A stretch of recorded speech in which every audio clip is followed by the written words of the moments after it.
नमस्कार, मैं हूं आलोक मेहता। एडिटर्स आई में आपका स्वागत है। हमारा अनुरोध है कि आप एडिटर्स आई देखें, लाइक करें, सब्सक्राइब करें, मित्रों को, ग्रुप्स को फॉरवर्ड करें और उनसे भी आग्रह करें कि वे भी सब्सक्राइब करें ताकि अधिकाधिक दर्शकों तक नियमित रूप से हमारी बात पहुंचे और उनकी राय, आपकी राय कमेंट्स के रूप में भी हमें मिल सके। हमेशा उसका स्वागत है। संसद, विधायिका,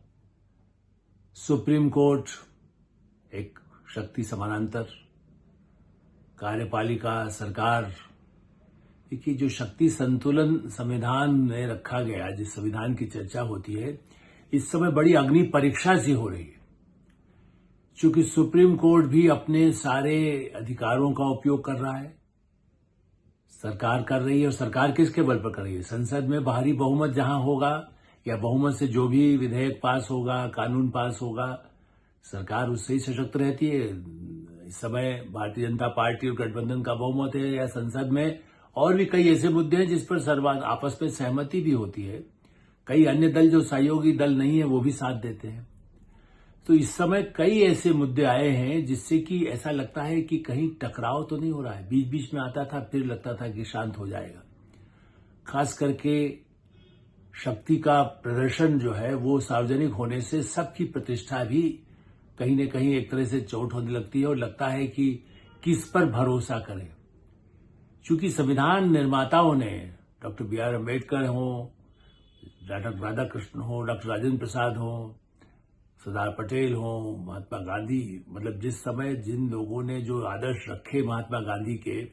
उनको सामने रख करके जब संविधान बनाया गया और संविधान में बड़े से बड़े संविधानवेत्ता रहे हैं, इस दृष्टि से क्या ये ठीक होगा कि उस संविधान की भी जिसमें कोई ये कह सकता है उन्होंने सोचा ही नहीं होगा कि जैसे टकराव की नौबत इस हद तक आ सकती है। ये अवश्य सोचा कोई निर्णय यदि गलत है तो उसमें राय हो। संसद और सरकार के निर्णय और सरकार के द्वारा प्रस्तावित जो संसद में कानून बनने के बाद भी उस कानून की व्याख्या करने का अधिकार सुप्रीम कोर्ट को दिया गया। ये नहीं कहा गया कि सुप्रीम कोर्ट ही अथॉरिटी, सब अंतिम फैसला जो वो करेगी वही होगा। ये तो तानाशाही, किसी की तानाशाही, मतलब सरकार में भी कह दे कि हम ही जो कुछ करेंगे वो होगा, सुप्रीम कोर्ट की नहीं मानते, या सुप्रीम कोर्ट कहते कि भाई सरकार, संसद कुछ भी कहती हो, बहुमत से कुछ भी पास होता हो वो तो हम जो कहेंगे, तब तो वो राष्ट्रपति, और राष्ट्रपति को भी हम कहेंगे कि वो क्या फैसला करे। इतनी भूमिका मैंने इसलिए कही कि दो ऐसे बड़े महत्वपूर्ण मुद्दे, और न केवल मैंने उठाए हैं बल्कि विधिवेत्ता, जगदीप धनखड़ जो खुद बहुत अच्छे विधिवेत्ता रहे हैं, वर्षों का उनका अनुभव है, वो कांग्रेस पार्टी में भी रहे हैं और अब भारतीय जनता पार्टी, और भारी बहुमत से, संसद के बहुमत से, और एक तरह से उनको जो चुना गया एक बड़े ही समझदार और संविधान जानकार के नाते उपराष्ट्रपति जगदीप धनखड़, उन्होंने इस बात पर चिंता व्यक्त की है कि भाई क्या सुप्रीम कोर्ट संसद से ऊपर हो जाएगी, राष्ट्रपति को भी निर्देश देने लगेगी। ये जो स्थिति है, ये उनकी चिंता व्यक्त करना साधारण बात नहीं है। मैं जानता हूं जैसे हमारे भारत में जो उपराष्ट्रपति, राष्ट्रपति रहे हैं, उनको संविधान के बड़े जानकार रहे हैं, बहुत ज्यादा, जिसको कह सकते हैं कि उन्होंने अध्ययन भी किया होता है। मेरे अपने हिसाब से डॉक्टर शंकरदयाल शर्मा मैं कह सकता हूं, जिनसे मैं, उनसे पहले के लोग कितने कानूनवेत्ता थे, उनसे मेरे भेंट का अवसर नहीं मिला। वरना देखा जाए तो गोपाल स्वरूप पाठक भी थे जो बहुत विद्वान, और ऐसे कई उपसभापति आए हैं, मैंने सभापति आए हैं जो उपराष्ट्रपति के रूप में काम किया सदन में, राज्यसभा में। लेकिन सर्वोच्च पद पर जो बैठे लोग हैं उनको कम से कम देश की चिंता अधिक होती है, और इस दृष्टि से उनका ये उठाया हुआ मुद्दा इसलिए है कि तमिलनाडु के राज्यपाल के द्वारा कुछ बिल्स रखे गए, उसको फैसला नहीं आया, तो सुप्रीम कोर्ट ने चिंता व्यक्त करते हुए कहा कि नहीं, समय सीमा में 3 महीने में उसे, राज्यपाल को उस पर कोई निर्णय करना चाहिए, वरना उसको राष्ट्रपति को भेज देना चाहिए। ठीक है, ये सुप्रीम कोर्ट कह सकता है, चूंकि यदि वो साल भर से यदि पेंडिंग था तमिलनाडु में, उसके कुछ और राजनीतिक कारण कहें, या जो राज्यपाल के पास अधिकार है, चूंकि समय सीमा नहीं दी गई थी, संविधान में जब लिखा ही नहीं गया था, तो उस पर इसलिए उस समीक्षा करते हुए सुप्रीम कोर्ट कहती है तो चलिए कोई बिल यदि होगा, और या नहीं तो राष्ट्रपति को, लेकिन राष्ट्रपति भी उसको समय वो करे, वरना कानून जो बनना बन जाए। ये एक लक्ष्मण रेखा को पार कर दिया गया।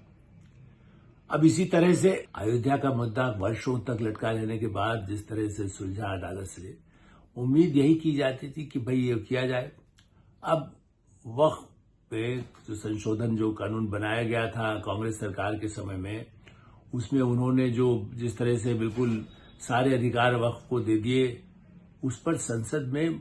एक बार नहीं दो बार कुछ सत्रों से, महीनों से, वर्षों से विचार विमर्श के बाद,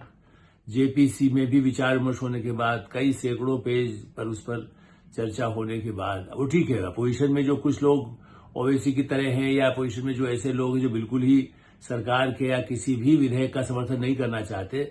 वो संशोधन के लिए, चूंकि जो कानून बनाया गया कि वक्फ पे सब कुछ अधिकार है, वो जिसका चाहे भेज दे, इस पर चर्चा में विस्तार से नहीं, लेकिन उन संशोधन को लेकर के भी जो कानून हाल में ही मैंने संशोधन जो प्रस्ताव पास हुआ वक्फ को लेकर के, जिससे कि उसको व्यवस्थित किया जाए, वक्फ का बोर्ड हो, वक्फ में 5 प्रतिनिधि हो, महिलाएं भी हो, उसमें दूसरे धर्म का भी कोई व्यक्ति, तटस्थ व्यक्ति है, उसका भी शामिल हो, अवैध जो सार्वजनिक संपत्तियां हैं उस पर कोई अधिकार न बता दे, उसको भी वक्फी संपत्ति न कर दे, उसका अवैध इस्तेमाल न हो, वो गरीबों के लिए वक्फ, जैसा मैंने पहले भी कहता रहा हूं, उसका उपयोग हो। अब उसमें भी ये ठीक है कि अभी तो संतोष की बात है कि सुप्रीम कोर्ट ने सुनवाई तो की, वरना सुप्रीम कोर्ट हो सकता है और कहता 6 महीने हम नहीं सुनेंगे। एक तरफ बंगाल में आग लगाई जा रही है, तृणमूल कांग्रेस और उनके अन्य पार्टियां जो भी उस समय लगी है, वो वक्फ के नाम पर वहां बवाल मचा हुआ है। मुर्शिदाबाद देश के कई हिस्सों में कोशिश ये की जा रही है, कुछ उसी तरह से है जैसे किसान आंदोलन के नाम पर कुछ हो गया तो मुस्लिमों के नाम पर, और उनको समाज में जो कम शिक्षित है, अशिक्षित है, या जिनको किसी प्रलोभन से या अंधविश्वास से धर्म के नाम पर भड़का करके कि मस्जिद ले लेंगे, दरगाह चली जाएगी, तुम्हारा मदरसा तो हो रहेगा ही नहीं, सब कुछ ऐसा, सब कुछ जैसे मुस्लिमों को सब कुछ छीना जाएगा, इस तरह की अफवाहें फैला करके उनको भड़का करके जिस तरह से हिंसा की आग बंगाल में भड़की है, वो बहुत ही शर्मनाक है। और ऐसे मौके पर उस वक्त कानून को लेकर के सुप्रीम कोर्ट ने यदि सुनना ही था तो या तो सीधे सीधे कहती भाई संसद ने पास किया है उसको माना जाए, लेकिन चूंकि सुप्रीम कोर्ट का अधिकार है, मैं भी मानता हूं कि सुनवाई करना, जो फांसी के लिए भी आता है आतंकवादी भी है, जब उसकी सुनवाई हो सकती है, तो ऐसा नहीं कि इस कानून पर अब उसकी समय की बात है।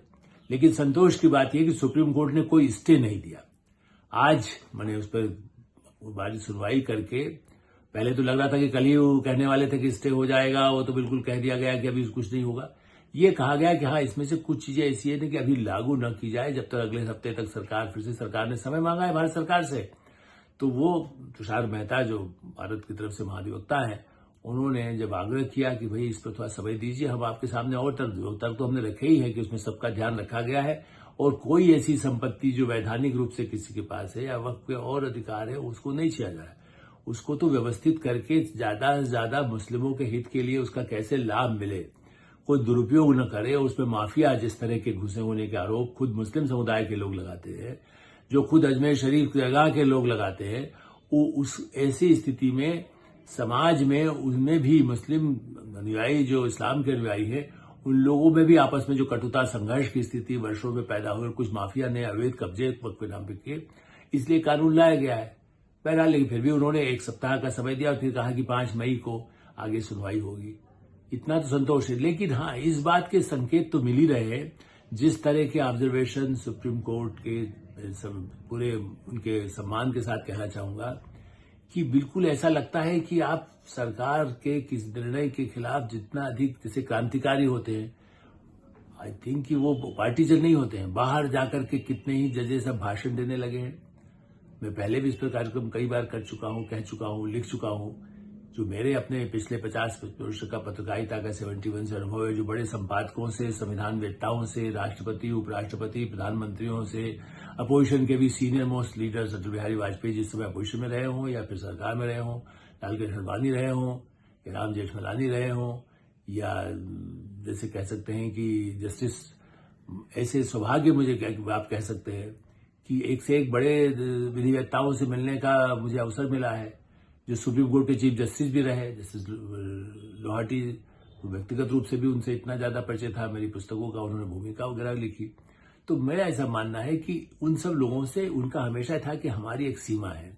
राष्ट्रपति रहते हुए भी मुझे राष्ट्रपति पद पर बैठे लोग, उन्होंने चाहे वो शंकरदयाल शर्मा हो या प्रतिभा पाटिल हो या पिछले रामनाथ कोविंद जी हो, इसके पहले भी जैल सिंह प्रणब मुखर्जी हो, सब ये कहते थे कि संविधान हमारे लिए धर्म पुस्तक है, वो हम उसे मानेंगे। ऐसे ही सुप्रीम कोर्ट के चीफ जस्टिस JS वर्मा, उनका नाम मैंने पहले भी किसी कार्यक्रम में चर्चा किया था, बहुत ही पुराने अनुभव थे, इवन कई चीजों में असहमति होते हुए भी मार्कंडेय काटजू थे, तो वो कहते थे हम संविधान के साथ चलते हैं। सरकार से उनके भी बड़ी टकरावट होती थी, कई उनके निर्णय बड़े सबके लिए तकलीफदायक होते थे, और अब तो उनको कुछ स्वतंत्र है, वो कुछ प्रक्रिया करते हैं, वो अधिक विवादास्पद हो जाती है। लेकिन मेरा मानना है कि जो संविधान को धर्म ग्रंथ की तरह मानते रहे हैं, दोनों पक्ष में ऐसे रहे, संसद में, सरकार में, और तीनों पक्ष बल्कि आप कहें। लेकिन उसके बाद आज ऐसी स्थिति पिछले कुछ 1-2 वर्षों से हुई है जब सुप्रीम कोर्ट अपने को एक्टिविस्ट की तरह से भी कई बार भूमिका निभाने लगा है। सरकार गलती कर सकती है, मैं उसके लिए मना नहीं कर रहा हूं कि प्रधानमंत्री नरेंद्र मोदी और वो जितना सम्मान करते हैं, पिछले भी सुप्रीम कोर्ट के चीफ जस्टिस चंद्रचूड़ के कार्यकाल में कई ऐसे निर्णय आए, ऐसा लगा कि बिल्कुल सरकार को एकदम कई निर्णयों को, चाहे वो चुनावी बांड का मामला हो या कुछ और ऐसे महत्वपूर्ण, जिस सरकार को निर्णयों को बड़ी ही उन्होंने जिस तरह से रद्द कर दिया, ऐसी टकराहट की स्थिति थी। उसके बाद भी जितनी विनम्रता के साथ सार्वजनिक स्थान पर या उनके घर पर भी जाकर के प्रधानमंत्री नरेंद्र मोदी ने जो विनम्रता दिखाई, जो शालीनता दिखाई और उस पद की गरिमा को, और मैंने पहले भी कई बार ऐसे अवसर आए हैं जब प्रधानमंत्री किसी पार्टी के हों और राष्ट्रपति किसी और पार्टी के रहे हो पुरानी भूमिका, उसके बाद भी शंकरदयाल शर्मा और अटल बिहारी वाजपेयी के संबंध बहुत अच्छे थे। कई गवर्नर्स के साथ भी, पहले भी गवर्नर के साथ भी अपोजिशन के लीडर्स ऐसा होता था राजभवन में जाकर ठहरते थे, केवल ऐसा नहीं कि केंद्र के मंत्री या प्रधानमंत्री जाएंगे तभी वहां ठहरेंगे। अब क्या हुआ है कि राज्य सरकार के मुख्यमंत्री और राज्यपाल के बीच ऐसा लगता है कि बिल्कुल दो अलग अलग राजनीतिक दल की तरह खड़े हुए हैं। चूंकि राज्य सरकारें गवर्नर के भाषण के समय अवमानना की स्थिति कर देती है, सत्ता में बैठी हुई सत्तारूढ़ पार्टियां बायकाट करने लगती है, हल्ला करने लगती है। खुद